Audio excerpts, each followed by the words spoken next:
días, supongo. Bienvenidos a cómo montar un sistema de experimentación con MLflow. Primeramente, gracias por venir a la charla. Sabía que había otras opciones a esta hora, así que gracias por elegir esta. Quiero hacer una pregunta inicial, que es ¿cuántos de vosotros os dedicáis a data science o a hacer research con datos? Vale, la amplia mayoría. ¿Cuántos más a machine learning engineering o montar los sistemas? Vale, alguno. Y alguno a todo, ¿no? Vale. Bueno, yo soy Mayalen, trabajo como Machine Learning Engineering en Auth0 Okta, que es una empresa de ciberseguridad.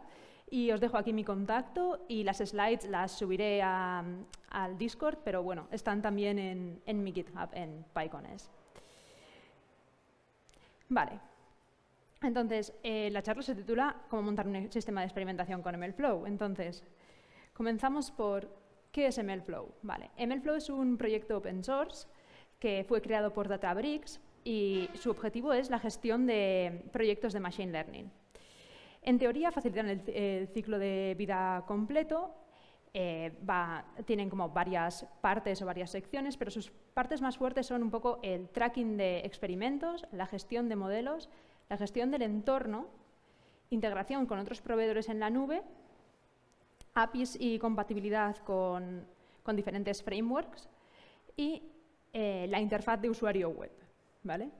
Al final por esta gestión de experimentos, es una herramienta open source, tiene esta gestión de experimentos de la que ya hablaremos más adelante y es famosa o es utilizada porque viene a resolver el problema de la reproducibilidad de resultados. Entonces, vamos a empezar por, sé que es cómo montar la charla, pero vamos a empezar como cuál es el problema o por qué deberíamos utilizar algo así. No necesariamente MLflow. Vale, no sé si alguno de vosotros os habéis encontrado con un Jupyter Notebook de este estilo, que tienes un random forest final, un random forest grid search, un random forest no correlated values, random forest nanana, y te dicen, hay que reproducir el modelo que salió ayer. Y tú miras esto y dices, muy bien, ¿y ahora qué hacemos?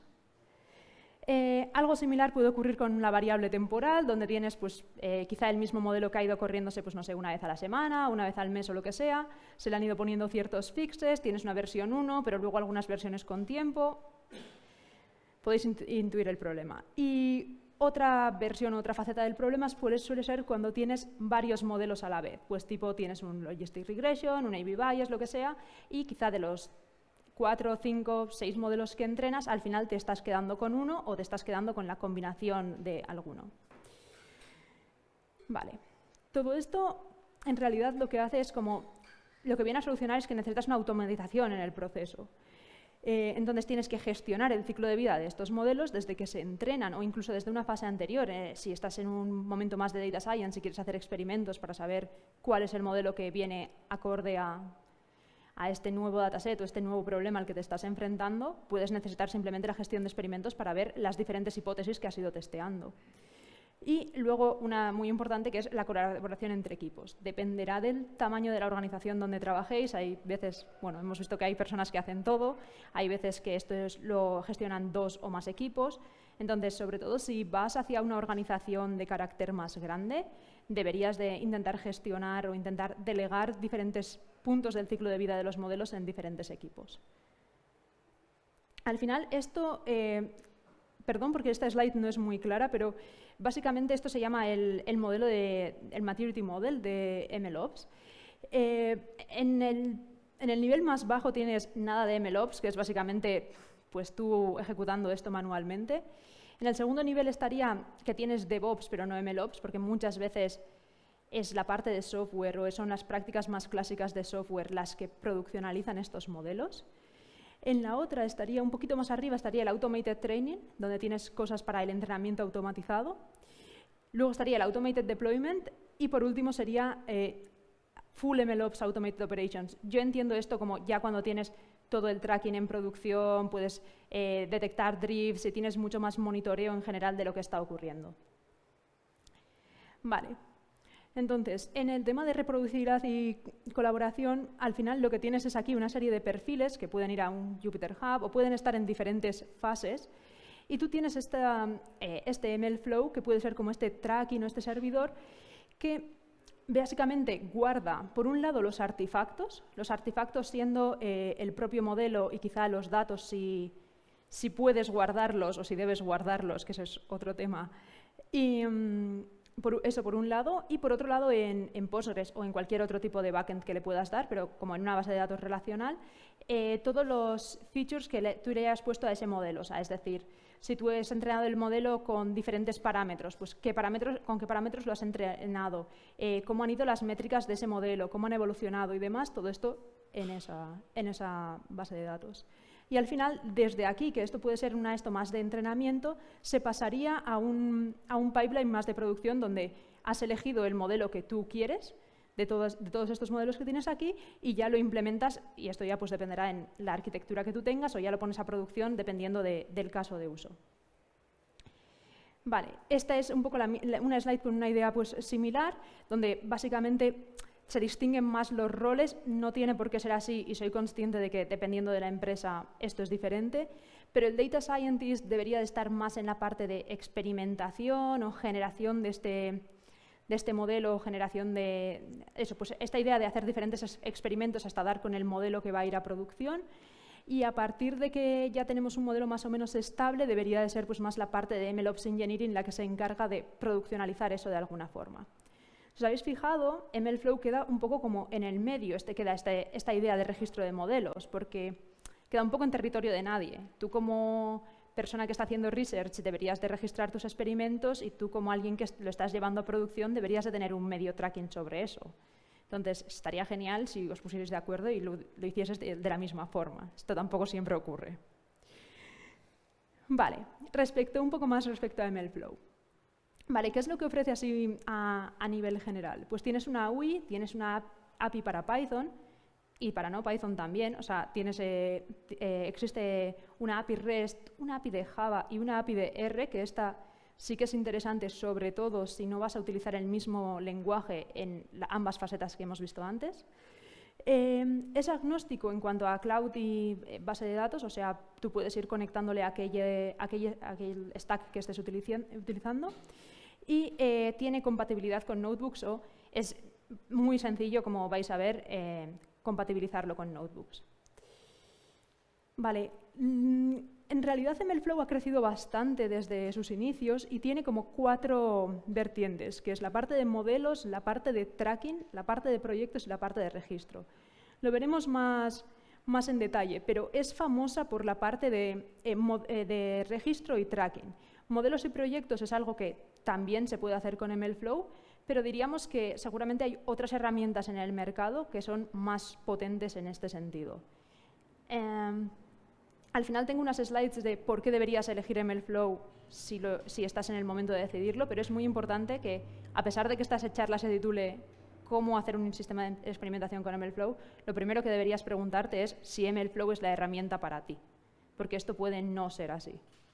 Entonces, normalmente si estás buscando tracking o registry, vas por el buen camino. Si es projects o models lo que quieres que sea fuerte en tu proyecto, quizá esta no sea tu herramienta o quizá tengas herramientas mejores ahí fuera. Vale, y esto es lo mismo. O sea, al final tienes tracking, projects, model registry y models para hacerlo. Ahora iremos más en detalle en todo. Vale. Entonces, ¿cuáles serían un poco los pasos que tienes que hacer para implementar MLflow? Vale. Empezar en local es muy sencillo. Se puede instalar con pip o con conda. Instalas MLflow. Y después ejecutas este comando que es MLflow UI y ya te aparece una interfaz gráfica de MLflow.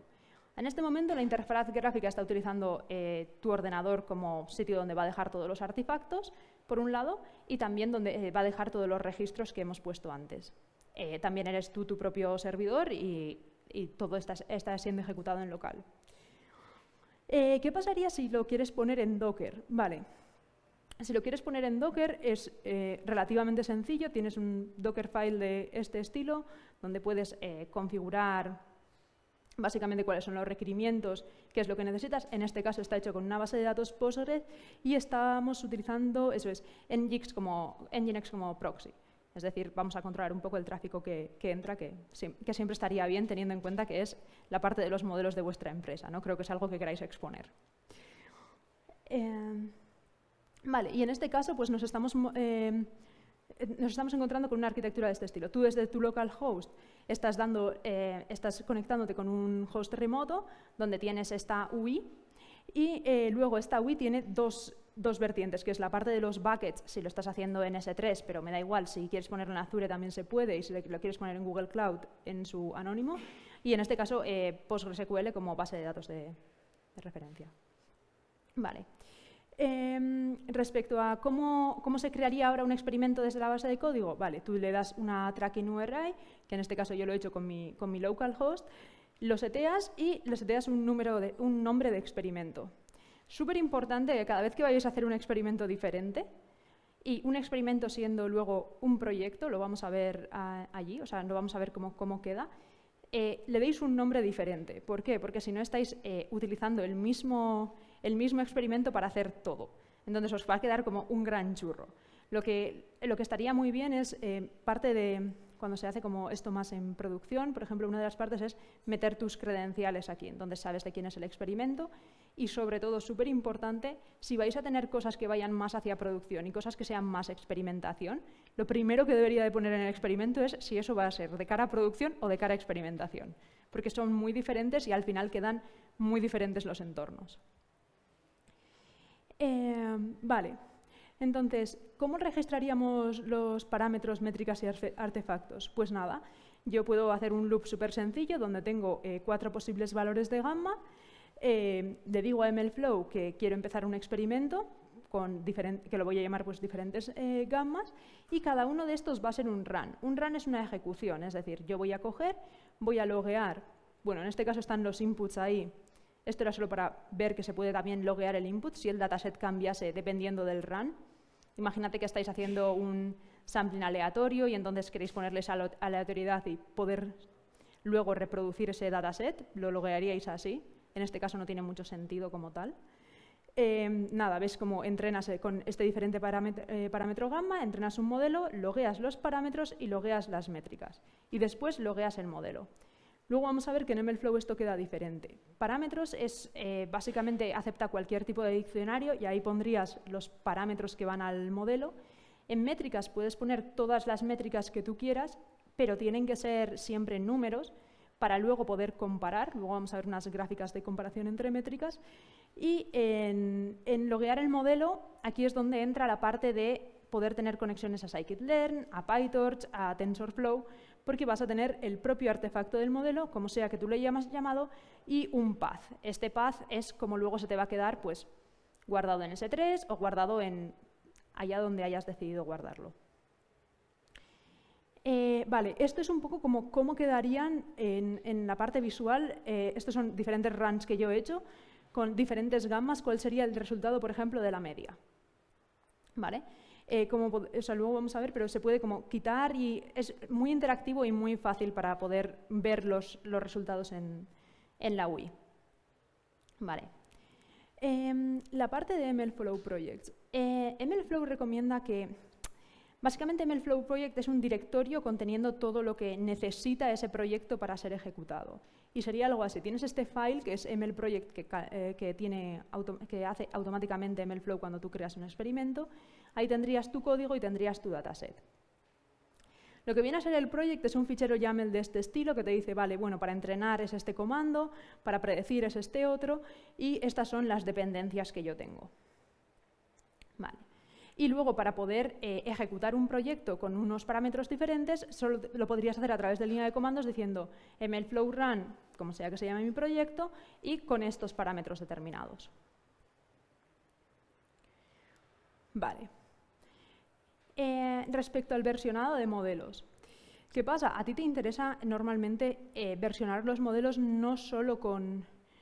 O sea, muchas veces por cada run. ¿Por qué? Porque quieres tener ese artefacto guardado de alguna forma, pero que luego seas capaz de encontrar. O sea, claro, la parte del versionado de modelos es, cuando tú lo haces, está muy bien que lo guardes, pero aquí la clave está que si lo guardas suficientemente bien, luego puedes poner sistemas más complejos encima de esto. Como que, bueno, podrías haberlo hecho así, que sería un modelo por run, como lo hemos visto aquí. Esto sería un modelo final por cada por cada vez que ejecutas todos los runs, es decir, quedarte con el mejor modelo. Y esto sería más como la guinda del pastel, que sería la parte en la que luego puedes renombrar un modelo registrado o encontrar un modelo que ya habías creado antes. ¿Por qué es esto interesante?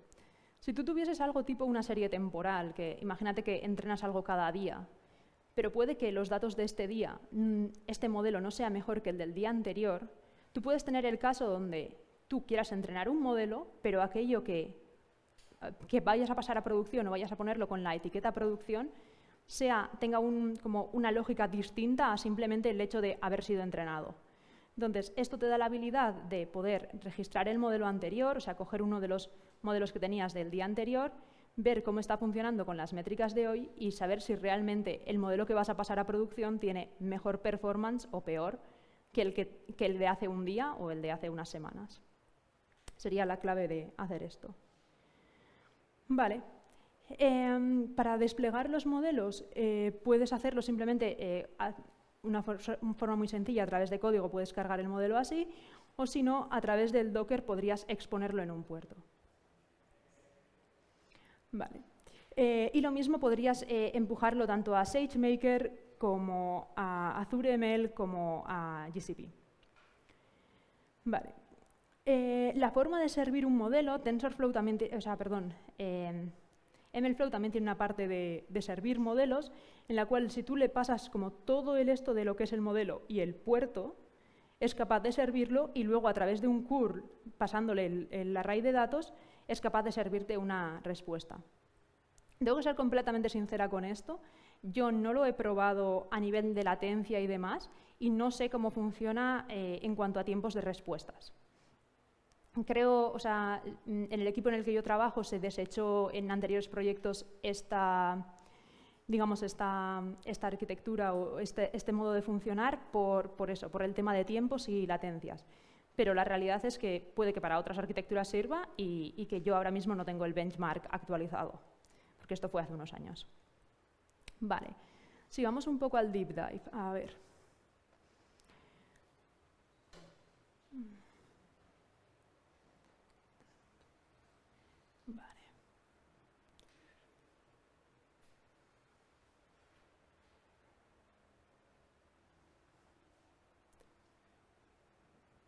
Vale.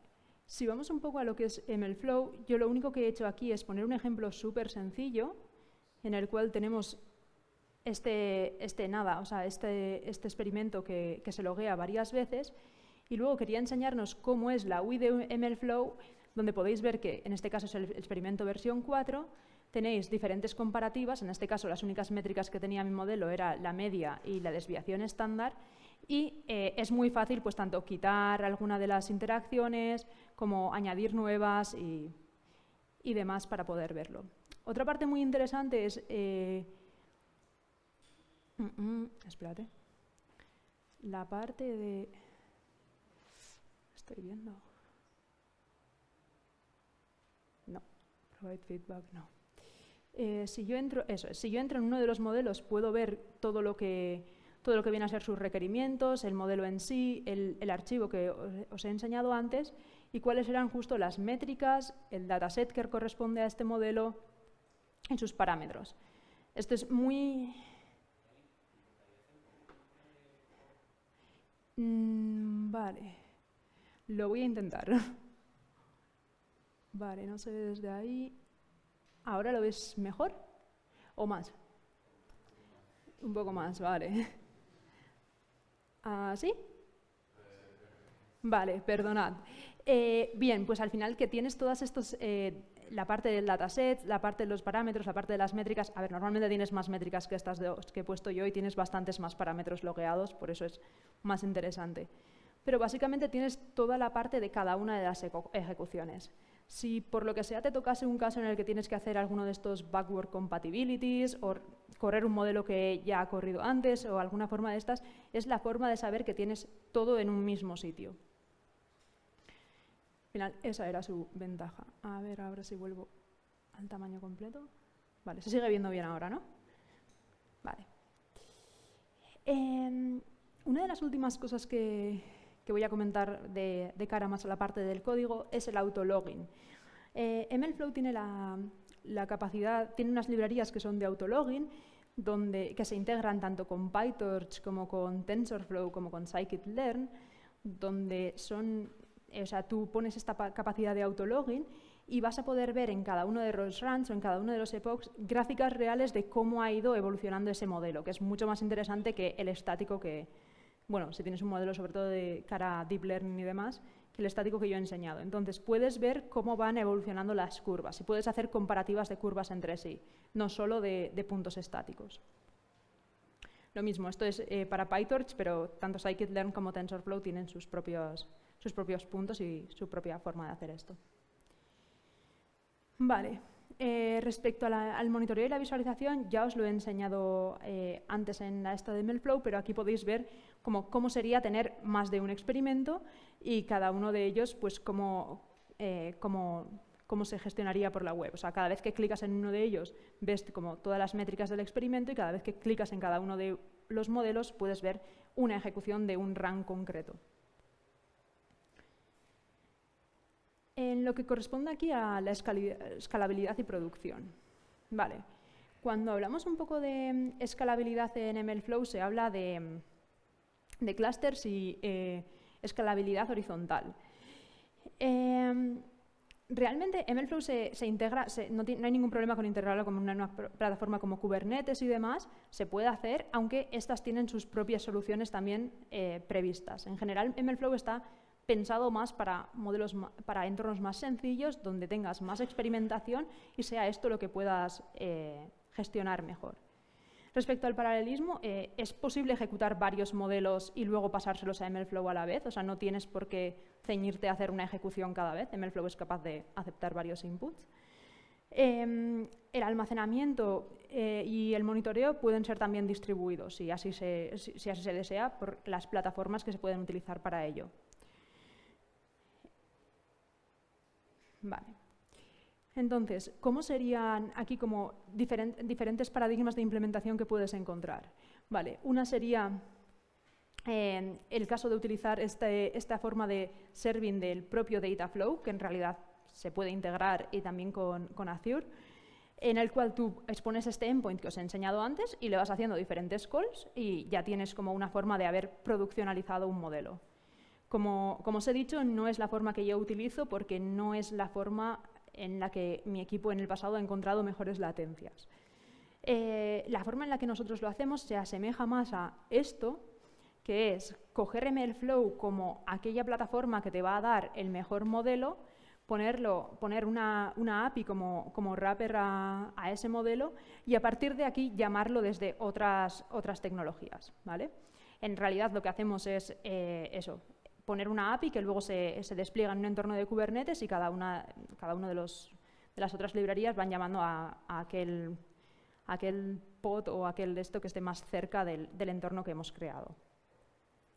Otra forma de hacerlo sería, todo esto sería como pensado más para aquellos datos que necesitas en vivo, pero otra forma de hacerlo es pensar que no tienes por qué necesitar todo esto en live. Puede ser que tú tengas un paradigma batch donde directamente tú tengas en MLflow pues, esta lógica de poner varios modelos a competir o lo que sea, elegir el mejor modelo y a partir de aquí quizá escribas los resultados a una tabla o los guardes en una base de datos o sean, no sé, las predicciones mensuales de algo. Y esto sería más una arquitectura que refleja este paradigma. Otras soluciones. Hay muchas otras soluciones. Tenemos algunas industrias que han propuesto plataformas internas, como puede ser Netflix, Metaflow, pero estas son como open source. Algunas que son internas y no las han querido poner open source, como puede ser Michelangelo o alguna de Facebook. Otras plataformas OpenFlow, como MLflow, o sea, como Kubeflow, Kedro, Feast, hay varias.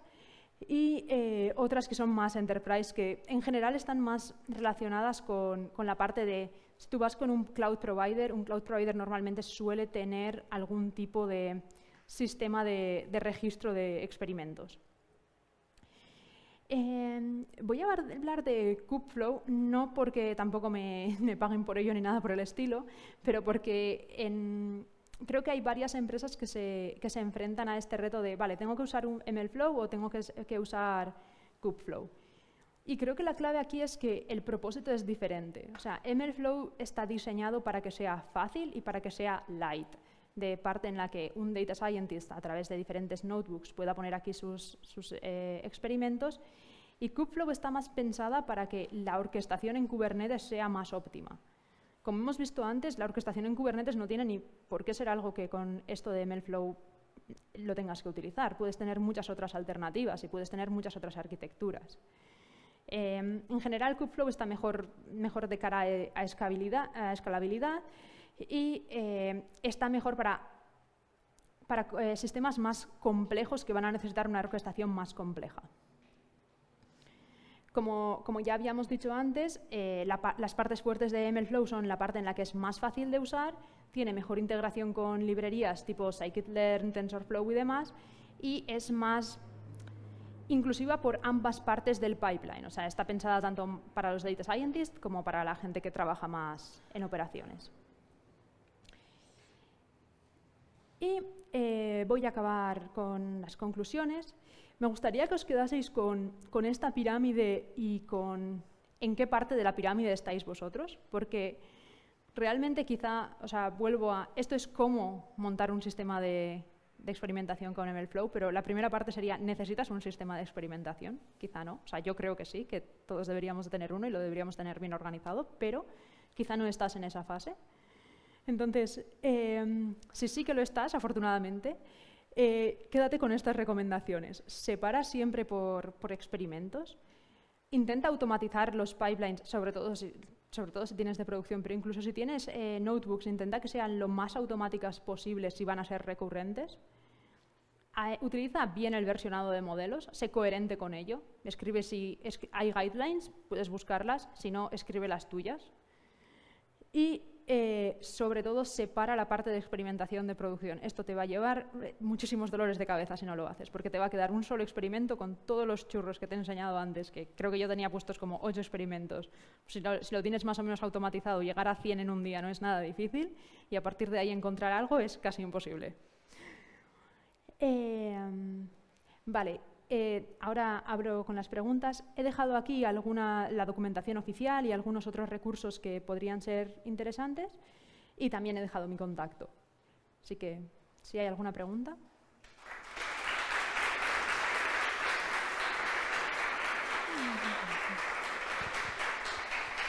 Hola, ¿qué tal? Felicidades por la charla, muy interesante. Y era una pregunta que creo que la nombraste antes, cuando está en producción el modelo, ¿cómo detectas o cómo con la herramienta detectas esas posibles desviaciones o cuando ya el modelo...?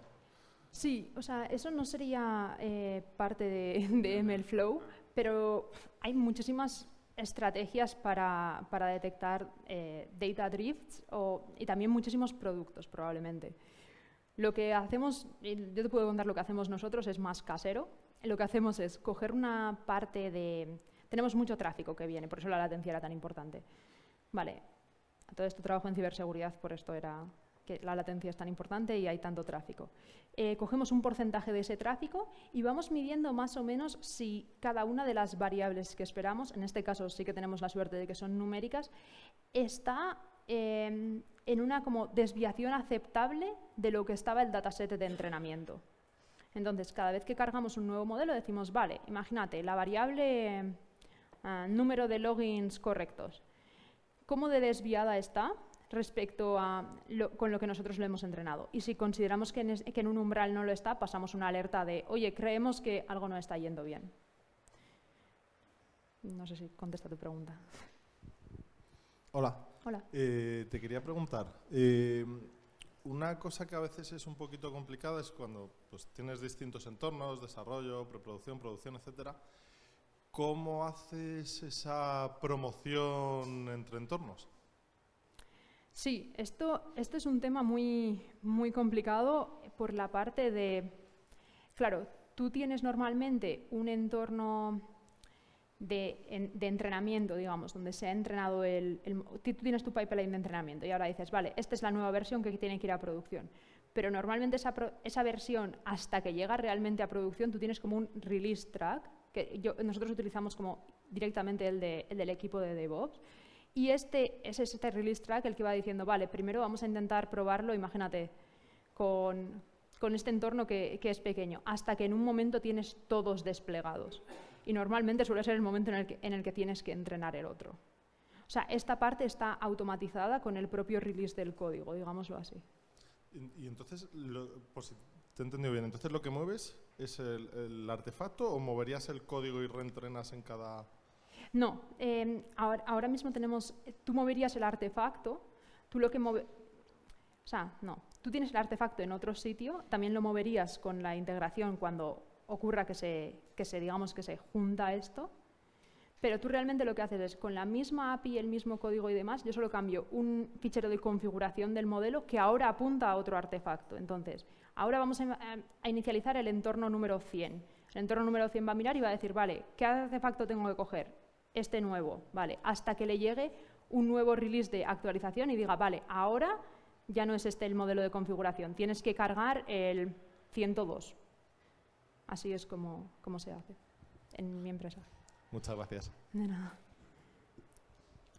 Hola, muchas gracias por esta charla. Tenía una pregunta y era sobre los diferentes experimentos que has comentado antes de diferente versionado y que almacenaba métricas y demás. También quería saber si este almacenaba los diferentes campos que has utilizado dentro de esta experimentación o si también te guarda además el código para al menos volver a una versión anterior porque a lo mejor no te acuerdas o no lo has subido a Git o lo que sea. Realmente no viene como por default, pero tiene una forma de, no sé cómo decir, de como anexionar a un experimento cualquier artefacto que tú quieras. Como el concepto artefacto es completamente amplio, tú podrías subir eso si tú lo tienes, imagínate, cada vez que esto a un repo de Git, o podrías directamente quizá pasar el código, pero no sé cómo poner el código allí directamente cuánto de buena idea es. En el sentido de, una cosa es lo que puedas hacer y otra cosa no sé si es lo que debes. Bueno, era más que nada por saber la información de qué campos habías utilizado justamente en ese experimento que a lo mejor sí que te interesaba volver otra vez a obtenerlo. Lo que sí que puedes hacer es guardar el dataset como tal o incluso crear un parámetro tuyo propio que sea campos utilizados y ahí pasas, por ejemplo, todos los nombres de los campos o los IDs si los tuvieses mapeados por IDs o incluso podrías llegar a, como es un campo libre, podrías llegar a pasar la query si es el caso en el que vayas a hacerlo contra una base de datos. Vale, gracias. Buenas. A ver, tengo un par de preguntas. La primera está relacionada con que me ha sorprendido que no hayas mencionado Weights and Biases porque, bueno, creo que es la competencia directa de MLflow. Entonces, ¿por qué no lo has hecho? Que supongo que tendrá una razón. Y la otra pregunta es, en caso de que hayas usado también Weights and Biases, ¿podrías decir en qué caso utilizarías uno y no el otro? No he puesto lo de Weights and Biased y la razón era porque yo considero que, como yo he trabajado con MLflow, es como de lo que puedo hablar con más confianza. No tengo un caso de uso en mi empresa para Weights and Biased. Sé que es la competencia natural y cuándo utilizaría uno versus cuándo utilizaría el otro. Creo que MLflow ha llegado antes a ciertos entornos donde es más fácil hacerlo, tipo, si tú ya estás en un entorno de Databricks, poner un MLflow no te cuesta nada.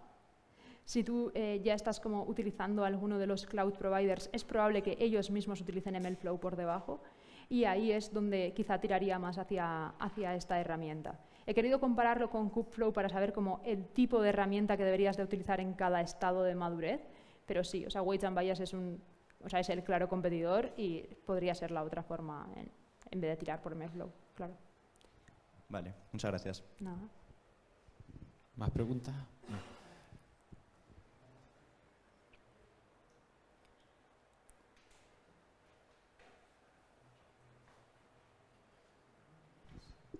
Primero, muchas gracias por la charla, muy interesante. Tenía una pregunta y es que esto está muy orientado a experimentos con Machine Learning que haces, ¿no? Hay otras herramientas que es lo mismo, pero para datos, ¿no? Como DVC, por ejemplo. ¿Hay algún tipo de integración entre MLflow y una herramienta de este estilo? Pues la verdad es que no que yo sepa. O sea, creo que, o sea, yo he visto hacks, he visto gente que se sube su propia librería DVC más MLflow y que lo puedas hacer. Como os he comentado, al final MLflow tiene esta parte de tú puedes guardar el artefacto que quieras y el artefacto que quieras es a libre albedrío, pero no he visto todavía una integración real entre algo como el sistema de versionado de datos de DVC, que claramente es como superior a poner un dataset ahí, con MLflow. Habrá que esperar entonces. Nada, Sí. muchas gracias. De nada. No sé si hay más preguntas. ¿No? De acuerdo, pues muchas gracias por la Muchas gracias. charla.